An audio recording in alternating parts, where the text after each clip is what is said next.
বিশ্ব মহাবিদ্যালয়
বিষয়ববীয়াসকল,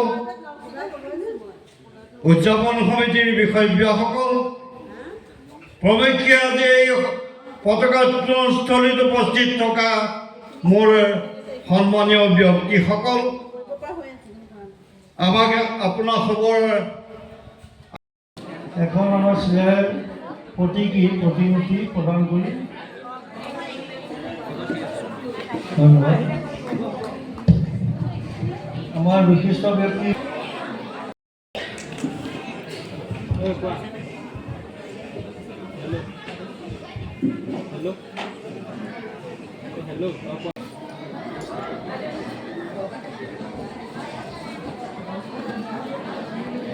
পথটোৰ নম্বৰ 715 কৰিলে।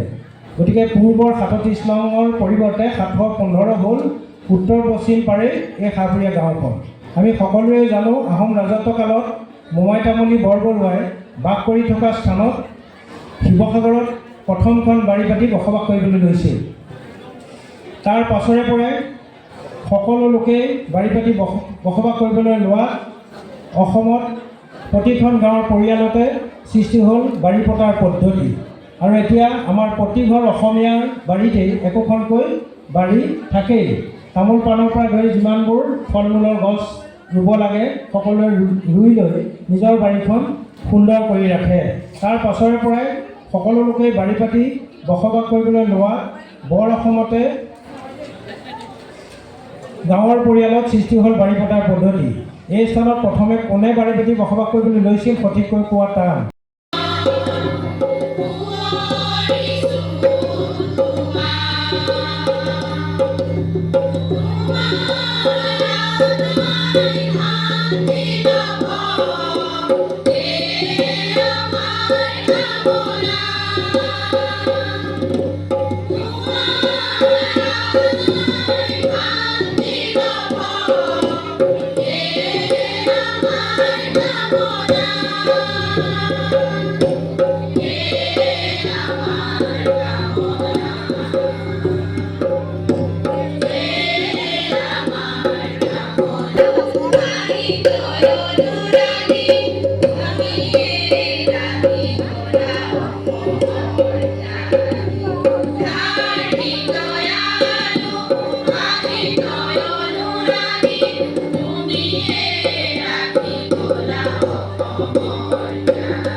ইয়াৰ পিছতে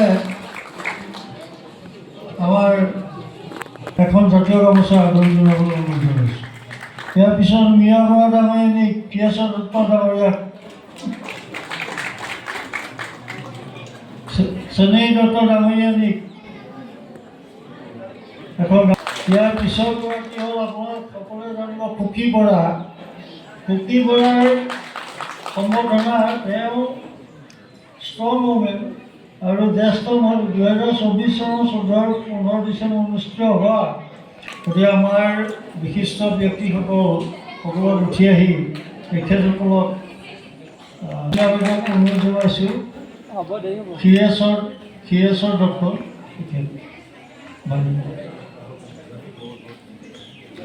ক্ষীৰেশ্বৰ দত্ত। ইয়াৰ পিছত আমাৰ ৰহিং ডাঙৰীয়াক আমাৰ প্ৰদীপ বৰা ডাঙৰীয়াই কুসুম গায়নত প্ৰদান কৰিব।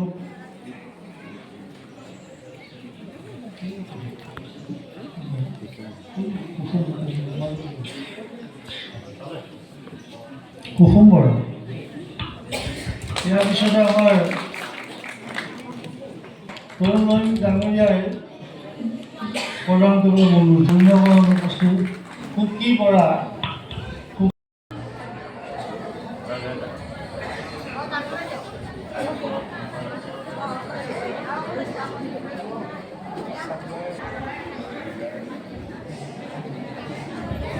বিশ্ব মহাবীৰ চিলাৰায় 515 সংখ্যক জন্ম জয়ন্তী আজি সভা সন্মিলনী, নাগৰিক সন্মিলনী, যুৱ সন্মিলনী, আঞ্চলিক প্ৰাথমিক সন্মিলনী কোচৰচুক নামঘৰ বা 1908 চনত সেই সময়ত গাঁওখনত বসবাস কৰি থকা পৰিয়ালকেইটাই প্ৰতিষ্ঠা কৰি শ্ৰীমন্ত শংকৰদেৱ শ্ৰী শ্ৰী মাধৱদেৱৰ সৃষ্টি কৰি থৈ যোৱা এক শৰণ হৰিনাম ধৰ্ম, বৈষ্ণৱ ধৰ্ম চৰ্চা কৰিবলৈ লয়। তাৰ পাছৰে পৰা এঘৰ দুঘৰকৈ সংখ্যা বাঢ়ি বিভিন্ন জাতি জনগোষ্ঠী সম্প্ৰদায়ৰ লোকসকলে মিলা প্ৰীতিৰে গাঁওখনত মহাবীৰ চিলাৰায়ৰ জন্ম জয়ন্তী 515তম অসম চৰকাৰ আমাৰ জাতীয় দলীয়ভাৱে পাতিবলৈ দিয়াৰ বাবে পোনপ্ৰথমে আমি তেখেতসকলক যোৰহাট জিলা কোচ ৰাজবংশী সন্মিলনীৰ পৰা ধন্যবাদ জনাইছোঁ। আৰু এই আমাৰ যোৰহাট জিলা কোচ ৰাজবংশী সন্মিলনীয়ে পৰম্পৰা ৰক্ষা কৰি আজি পশ্চিম নগৰ আঞ্চলিক আৰু এই শাহপুৰীয়া প্ৰাথমিকৰ উদ্যোগত আমি দিনজোৰা কাৰ্যসূচীৰে চিলাৰায় দিৱস পাতিবৰ কাৰণে আয়োজন কৰিছোঁ। আমাৰ বৃক্ষৰোপণৰ পৰা আদি কৰি পতাকা উত্তোলনৰ পৰা আদি কৰি সকলো কাৰ্যসূচী হৈ গৈছে। এতিয়া আমাৰ শোভাযাত্ৰা আহি পোৱাৰ লগে লগে আমাৰ মূল সভা আৰম্ভ হ'ব। গতিকে সকলো সদাশয় লোকে আমাক ইয়াত সহযোগ কৰিছে। বিভিন্ন প্ৰান্তৰ পৰা এতিয়াও আমাৰ দলীয়ভাৱে সকলো মানুহ আহি আছে। প্ৰাথমিক আঞ্চলিক সকলো দলে বলে ইয়াত যোগদান কৰিছে। প্ৰায় এতিয়া 700 মানুহ ইয়াত উপস্থিত হৈছে। আৰু এই সুযোগতে যোৰহাট সন্মিলনীৰ পৰা আমি চৰকাৰক ধন্যবাদ জনাইছোঁ। তেখেতসকলে আমাক আজি যিটো সুযোগ দিছে এই সুযোগৰ বাবে বিশেষভাৱে আমি তেখেতসকলক ধন্যবাদ জনাইছোঁ। ধন্যবাদ। আজি এই পবিত্ৰ ক্ষণত বিশ্ব মহাবীৰ চিলাৰায়ৰ 515 সংখ্যক জন্ম জয়ন্তী যোৰহাট জিলা সন্মিলনী, জিলা মহিলা সন্মিলনী, যুৱ সন্মিলনী তথা নাগৰিক সন্মিলনী আৰু আমাৰ 6খন আঞ্চলিক প্ৰায় 52খন প্ৰাথমিক সন্মিলনীৰ সহযোগত শাহপুৰীয়া এইটো ইতিহাস প্ৰসিদ্ধ কোচৰচুক বুলি জনা যায় শাহপুৰীয়া গাঁৱত আমি এদিনীয়া বৰ্ণাঢ্য কাৰ্যসূচীৰে পুৱা 9 বজাৰ পৰা আমি কাৰ্যসূচী গ্ৰহণ কৰিছোঁ। ইতিমধ্যে আমাৰ পুৱাৰ 9 বজাৰ পতাকা উত্তোলনৰ আগতে আমাৰ যিভাগ মূল তোৰণ সেইভাগ আনুষ্ঠানিকভাৱে আমি দাতা পৰিয়ালৰ হৈ উদ্বোধন কৰিলোঁ। গতিকে তাৰপিছতে আমাৰ পতাকা উত্তোলন কাৰ্যসূচী সমাপ্ত কৰি গছ পুলি ৰোপণ কৰা হ'ল। ইয়াৰ পিছতে আমি আমাৰ যিটো শ্ৰদ্ধাঞ্জলি, আমাৰ স্মৃতি তৰ্পণ সেইখিনি কৰা হ'ল। কৰাৰ পিছতে আমি 10:30 বজাত আমাৰ আনুষ্ঠানিকভাৱে সাংস্কৃতিক শোভাযাত্ৰা আমি মুকলি কৰিলোঁ। ইতিমধ্যে আমাৰ শোভাযাত্ৰা আহি প্ৰেক্ষাগৃহ পাওঁ। গতিকে আজি প্ৰায় জিলাখনৰ প্ৰায় 500ৰো অধিক লোকে আজি এই অনুষ্ঠানভাগত অংশগ্ৰহণ কৰিছে বুলি আমি বিশ্বাসী।